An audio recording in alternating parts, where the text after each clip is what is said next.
Hey, Slick Audio folks. I promised a video on RAID, and I don't mean the stuff in the can. So we're going to talk about RAID, which stands for Redundant Array of Inexpensive Disks, and the disks meaning hard disks, so or hard drives inside your computer. So there's been a lot of confusion, I think, and a lot of questions. The only reason I assume that it's confusion is because there's been a lot of questions. So if there's questions, that means there's confusion. So I'm going to try to dispel that now in this video. I'm not one to be very short-winded. I'm long-winded, so it is what it is. But I'm going to try to do it as thoroughly and quickly as I can. So moving right into it, what is RAID? Besides the acronym that I just gave you that lovely computer nerds had created. RAID can do a couple of things for you. It can provide redundancy, which is what I use it for in my R4000 sitting right here. And what I mean by redundancy is we can use what's called RAID 1 or mirroring. RAID 1 or mirroring means I've got two hard drives that are doing the exact same thing. So every piece of data that's written is written to both, and then when you're reading, it will read from either disk. Actually, when you're reading, well, I'll get into this in a sec. I'll get into that part in different. So the whole idea is if one of the drives goes bye-bye and fails, they're hard drives, guys. They do. You know they do. If you've ever worked on a computer, owned a computer, dealt with a computer, you know that hard drives die. And when they do, your system's pretty much down. Well, when you use RAID in this particular setup, in RAID 1, mirroring, hard drive dies, machine keeps going. And in our systems pops up a little message in the corner and says, hey, you just lost a hard drive. You better call the guys at Slick Audio and get it taken care of, in which case we'll get you another drive. And it's literally, if you have the rack, you just pop it open, shove it out, put the other one in, close the door, and it rebuilds itself and you move on. The tower's a little bit different. You just pop the panel off and then you pull the drive out, shove the drive in. So fairly simple operation, folks. But that's RAID 1. I'm going to explain two different types, another type of RAID that we offer, and then I'm going to explain one or two that we don't. So just to try to help clarify what you folks are reading and reading about and understanding. So there's another thing called RAID 5. RAID 5 means, and it has nothing to do with the number 5 and 5 disks. It has nothing to do. You can use 5 disks if you want. It is 3 or more hard drives, 3 or more, so it could be more than 3. So let's just keep it simple for now. Let's just say 3 hard drives. So on those 3 hard drives, data is spread across the 3 drives fairly evenly. It's not the same data, it's different data. And there's also what's known as a parity stripe that goes along with it. So what a parity stripe does is it kind of tells each hard drive what the other two is doing and what's being written to it. So that way you can lose one of those 3 hard drives, and again the system will still stay up and running. So it reconstructs that data on the fly. It's very fast, very fast. And then when you drop the drive in, it rebuilds itself. So parity is a checker, an error checker, if you will. It's to prevent failure. So that's RAID 5. There is such a thing as RAID 10, RAID 50, RAID 6. There's a lot. Now, I want to mention something about RAID 0, which is a common thing that you should never use. RAID 0 is striping across 2 disks. It's 2 disks only, and it's different data on both disks. So if, let's say, you have a terabyte drive here and a terabyte drive here, if you stripe them, you would have 2 terabytes of disk. So it sounds, oh my gosh, I can get more space. Well, problem is, if one drive fails, you lost the whole thing. It's gone. Data's gone. Everything's gone. So you better have a backup and be able to restore it. Takes a lot of time. There's downtime and included with that. We do not support RAID 0. We will not do RAID 0. If you ask me to do RAID 0, I will simply say no. So, and that for that reason alone. Now, RAID 1, I'm going to go back to that. Remember those 2 disks. So I have a terabyte drive here, and I have a terabyte drive here. because they're both reading and writing the same data, I still, even though there's two 1 terabyte drives, I only have 1 terabyte of storage. Make sense? Hopefully. So, because they're the same, one goes away, I still have a terabyte of storage. You know, they both go away, or effed anyways. But in the 34 and a half years of IT that I've done, that's pretty darn rare. As a matter of fact, I don't know if I've ever seen that happen. Not that it couldn't.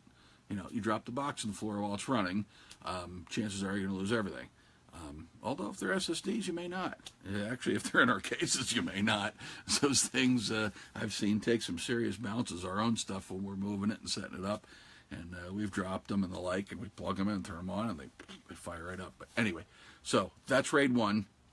The advantage of RAID 1 and disadvantages. I'm going to tell you the disadvantage first. Because you're writing the two drives at once, it's twice as slow to write. Now, guys, gals, just because I'm saying that doesn't mean it's slow. It's still faster than recording to your data coming in and being recorded. Way faster. So I use everything in my systems are all RAID 1. So just to give you an idea, and I'm doing hundreds of tracks. I'm doing post-production work with video. So don't let that fool you. Servers, a lot of times, will use RAID 1. For the OS drives, and a lot of times for data. We do a ton of servers for various verticals, and they're RAID 1. So, you know, I'm a big fan of RAID 1. And there's the major advantage to RAID 1. RAID 1 reads twice as fast because you got two drives. So when the computer operating system, when you, the user, tells the computer, operating system comes to the disk array and says, hey, I need data, it goes and just fucking rapid fires it right out. And I just used a bad word. Sorry, I caught it. Okay, so let's talk about RAID 5 real quick. Advantages, disadvantages. Disadvantages, there really aren't any. It writes pretty darn fast. Being that you're striping across all the disks, you've got the speed. You know, it's really not any different than the speed of writing to a single drive. Read is actually it's faster, but there's a reason why it is, and it has to do with the controller, and I'm going to get to that in just a second. And but from a read standpoint, it's obviously faster than a single drive. So RAID 5, you know, is fantastic for your data. But again, it's unnecessary. You know, it's great to have if you're doing, you know, I'll say 3, 4, 5, 600 tracks. You know, you probably want to consider RAID 5 on the back end of that. Would you need it? No, I think RAID 1 would still cover it without a problem, but RAID 5 would certainly breathe a lot nicer, you know, to do that. So, you know, our systems can handle up to 6 drives, so you could have 2 drives RAID 1 for your operating system, so that way it never goes down, you get a lot of read performance, and then you can put a RAID 5 array of 3 drives or even 4 drives, and, you know, have a time. I mean, have tons of space, and I did, speaking of space, I didn't talk about that. So let's say 3 1 terabyte drives in a RAID 5 array. I'm just using this as an example. You get the combination of all the disks minus 1. So if it's 3 1 terabytes, it's 2 total terabytes of space in that RAID 5 array. If we use 4 1 terabyte drives, guess how many it would be? 1, 2, 3 terabytes, because it's 4 drives minus 1. So hopefully that clarified that portion of it. Now, the controller. You need a controller to be able to do RAID. They have onboard controllers and motherboards. All our motherboards have the ability to do that. We don't do it because it adds overhead to the systems.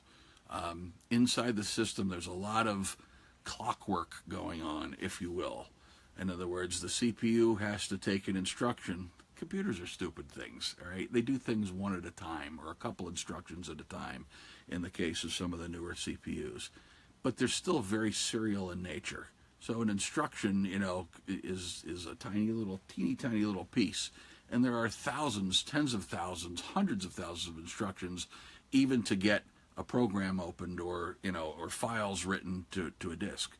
So what that RAID card does is we're taking it away from the motherboard, away from the CPU, and we're adding a RAID card in there and attaching the hard disk to it.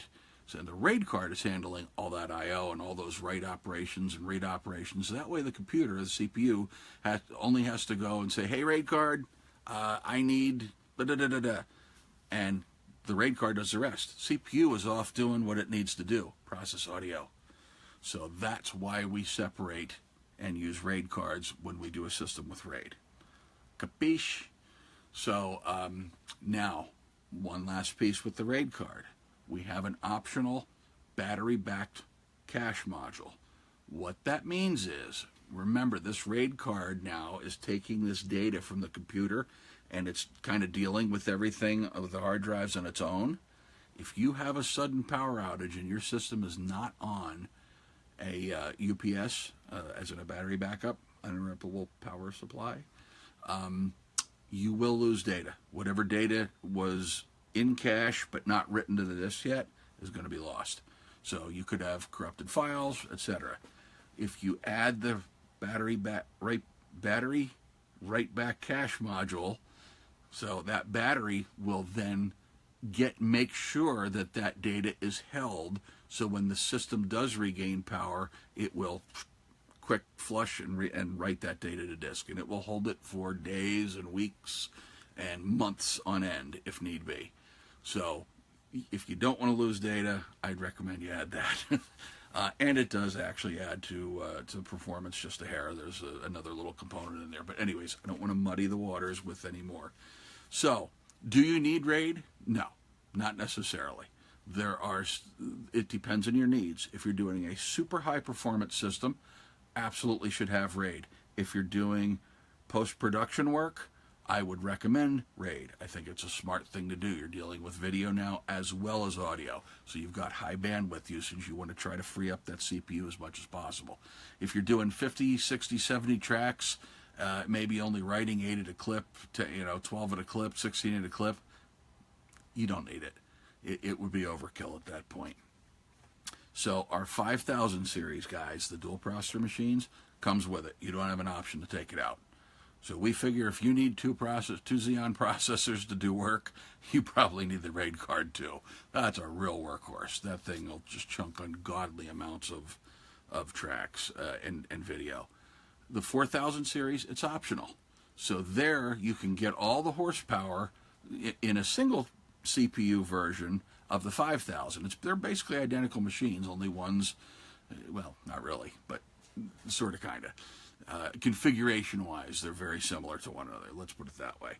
The motherboards are different, but they're a single CPU, and we give you the option if you want to add RAID or not. So it's up to you. It's a cost-cutting measure. You cannot. They're expensive. Those cards are very expensive, but for what they do for you in performance, it could be worth it. So the 2000 series does not. It's just straight up computer. And obviously laptops don't, whether they offer RAID or not on the motherboard, we wouldn't use it, so it doesn't matter. So for this discussion, no. So so we're back down to the 4000 and 5000. So whether you need it or not, that's really up to your needs. If you're a really high performance user, you're in a commercial studio, or you absolutely positively, let's say even if it's your home studio, and you absolutely positively need that data redundancy, make sure that system doesn't go down ever, or your backup habits aren't that great, I would highly recommend doing RAID. If your backup habits are fantastic and you're always backing up, and your downtime is something that you could handle until another hard drive comes in, then I would say you probably don't need RAID. It's just that simple. So if you have any questions, give me a call. 570-371-5800. You're going to hit option 2. Oh, there you go. There, Chris is going there. You're going to hit option 2, which will take you to the Slick Audio site. And from there, you can get the sales, which I believe is option 1. And after that, so it's option 2, then option 1. And you'll get Chris, you'll get myself, you'll get a human being that can answer the question, do I or do I not need it? Or we can clarify a little bit deeper as to what RAID can or cannot do for you. It is not a magic wand, guys, but it certainly does help. I have RAID in my machine for the sole purpose, not so much, I don't have time anymore to do the amount of work that I want to do. But downtime to me is absolute no-no. And it takes me days and days and days, if not close to a week, to get a machine rebuilt, if you will, from all the applications and the bazillions of plugins and VIs that I have. It's not worth the time for me to not have a bloody RAID card in there and multiple hard drives. It's worth the additional cost by far. So to have that added data protection, and I am good at backing them up. By the way, we use we have a cloud service on our other side called Eagle Nest. That if you guys want to back up to the cloud, we can offer that to you as a service as well. So kind of all falling into the hard drive thing. Hope that answered your questions. Sorry the video is a little bit long, but it is a very complex topic, and I want you to understand what it is that you're buying. So you're not just making a decision blind saying, well, they should, Slick says you should use RAID. Well, I'm only telling you use RAID if you need those, what I just told you. So thank you so much for watching. We'll talk to y'all very, very soon. Be good. Bye.